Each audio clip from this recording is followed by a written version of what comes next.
Are you feeling overwhelmed and burdened, weary, tired, exhausted?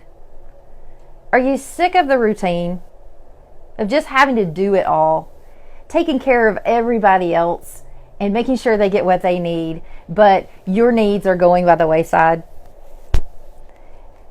Do you feel like every day is Groundhog Day? You go to bed feeling exhausted, and you wake up with dread of what's ahead of you. And you can't wait for the day to be over before it's even started. You carry the weight of the world on your shoulders, and responsibility and duty just surrounds you and overwhelms you. The pressure just won't stop. We all get there at one point or another. And for some of us, it's all we know. It's just an ongoing struggle. I know that feeling all too well. I coach men and women every day about breaking out of this pattern of life, so that they can begin to live instead of survive. Live according to what's most important to them. Live according to, with those things in their life that are life-giving instead of life-sucking. I help men and women reclaim their time and their energy and their resources and use them on things that are life-giving and that allow them to live the life that they want to be living. And I love this work, and I love seeing people's lives change. Yet, most recently, my own responsibilities and my own obligations and unrealistic expectations reached a point where I was feeling very overwhelmed and weary and burdened. I was involved in really cool stuff, and great opportunities surrounded me on all sides. But after a few weeks of just going nonstop, making it happen, I began to slip into not taking care of myself. And I was tired. I didn't have the time or the energy for the things that were important to me anymore. And I was not nurturing myself. The walls started closing in. I kept thinking, it's going to slow down soon. Or next week, if I can just get through this week, next week will be better. Or then I'll finally have some fun. Or I'll take a break and do something that I want to do. But that never came. It just never stopped. And one day, I woke up one morning after sleeping through 3 alarms, and I was curled in a ball in the middle of my bed. And my covers were completely covering even my head. And I couldn't get up. And I thought to myself, this is not life. And this has got to stop. When I coach everybody else in how to live a different life, the life that they love, and I wasn't living it myself, that's not okay. So I prayed, God, I need help. I need you to show me how to get out. I will do my part and I'm willing. Just show me what needs to go. And I knew I had to let him help me. I knew that I had to do something different, and I had to do something different that day. Immediately, I pared down to only what absolutely had to be done, and I even canceled some things that were very scary for me to cancel. But what good was I doing anybody or anything in the state that I was in? I took power back over my life and over my schedule and my time, and I realized it's not going to stop unless I stop it. I had to remind myself of all of the things that I teach on a daily basis and start applying those to my life again. So tonight, I want to share with you, if you're in this place now, some of the steps that I teach and that I live by, and some of the steps that I used again most recently to get out of the struggle and to stop the madness that was stealing my own life away from me. First, I had to realize that it's not going to change unless I change it. I had to do something different. I reminded myself that God didn't create us to live this way and that this isn't life. And I had to remember that His burden is easy and His yoke is light. And He promises us that it's okay to rest in His favor and that He will take care of it. So anything that's heavy and burdensome in life or in struggle or striving is not of Him and not from Him. And I don't know about you, but I had to get real honest with myself about the fact that, did I really want to go outside of Him to get something? Because then I have to stay outside of Him to keep it. And that's pretty scary. Brene Brown's quote came to mind. It's one of my favorites. And that's that either you walk inside your story or you stand outside of it and you hustle for your worthiness. And I realized quickly that what I was doing, and that I didn't want to be outside of my story. I didn't want to continue to struggle and hustle for my worthiness outside of my story and live a life that wasn't given to me. It wasn't mine to live. So I told God right there, God, I don't know how to want my story, but help me to want my story and show me what your life for me looks like. Show me how. And I began to take time at the beginning of every day, spending it with Him, asking Him all the questions I had about life and about the story that He's writing in my life. And began listening to His answers, really listening.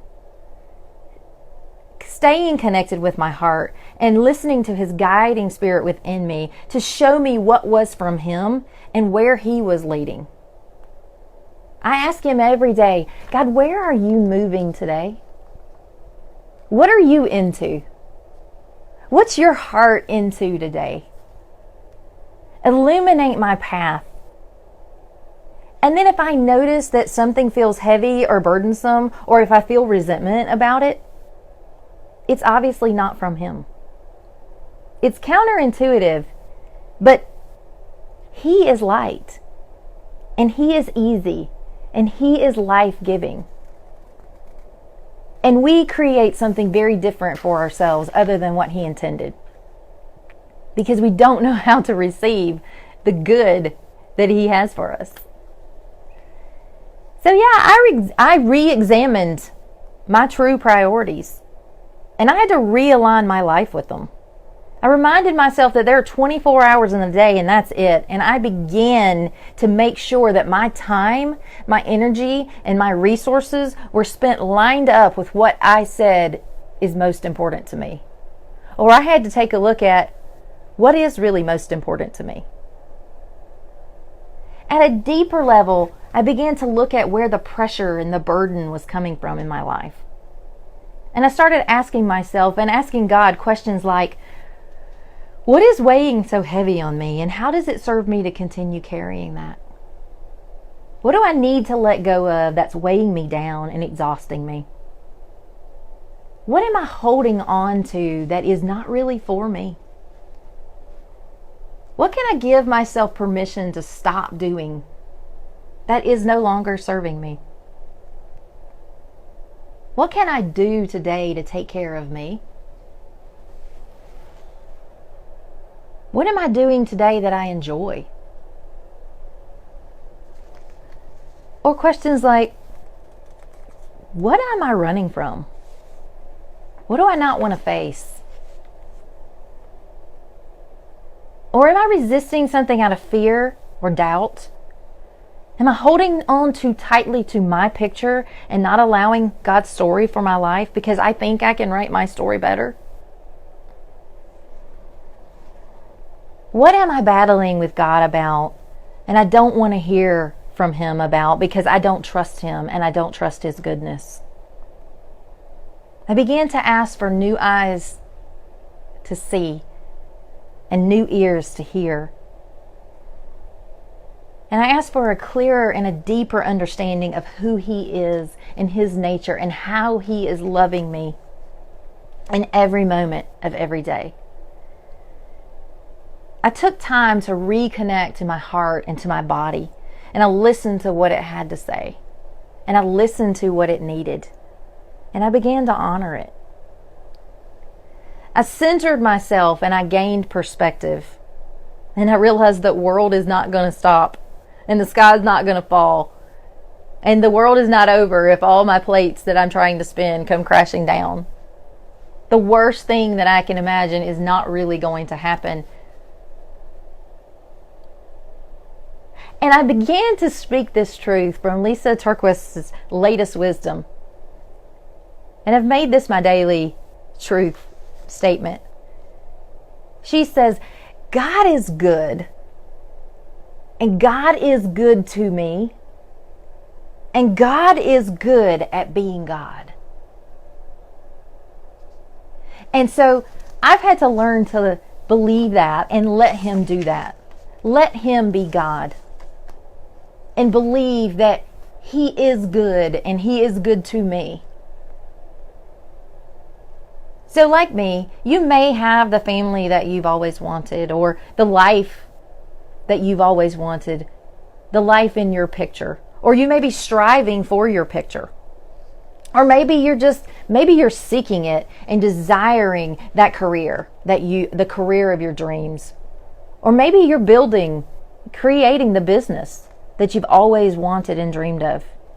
And these are wonderful things, and these are great opportunities, and they're gifts.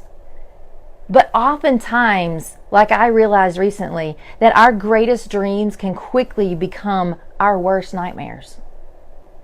And it doesn't have to be this way. It's crucial that we gain or maintain our perspective, that we stay alert, that we remain connected, or that we reconnect to our hearts, that we stay aligned, or that we realign with what is most important to us, and that we live with intentional focus and divine guidance, and that we learn to rest in His favor, and that we walk in our story. You see, you've been given one precious life. Just one. And it is yours. It's time for you to take ownership of it. And it's time for you to live the life that you want to be living.